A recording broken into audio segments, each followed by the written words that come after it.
Nga tayo sa Comelec Voter Care Center dito sa Palasyo del Gobernador sa Intramuros sa Maynila at 98.64% na yung transmission rate or yung mga bilang ng mga ERs, election returns na natatanggap ng Comelec. Kagabi ay natapos na yung Certificate of Canvass ng local absentee voting. Ito yung mga bumoto na mga media men at mga uniform personnel na mas maaga sa botohan kahapon. At ito yung maaaring unang i-canvass na COC ng National Board of Canvassers or NBOC kapag nagsimula na sila mamayang alas 10 ng umaga ng official canvass na mga boto ngayong eleksyon 2025. Kagabi ay bandang alas 2 ng madaling araw, biglang nagbago yung bilang ng mga boto mula sa Comelec server. Napansin natin na sa mula 2 milyon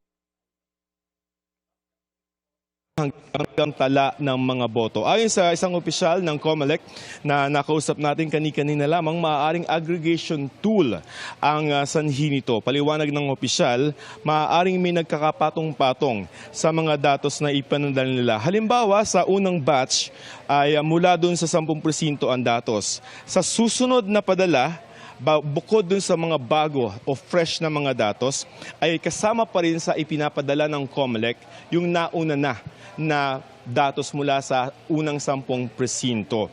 At ngayong araw nga ay magsisimula na yung canvass ng NBOC at ang sinabi ni Attorney George Garcia ng Comelec Chairman ay inaasahan nila or gusto nila na magkapagproklama na ng mga senador, mga nanalong senador ngayong weekend. Mel, Ivan, Vicky.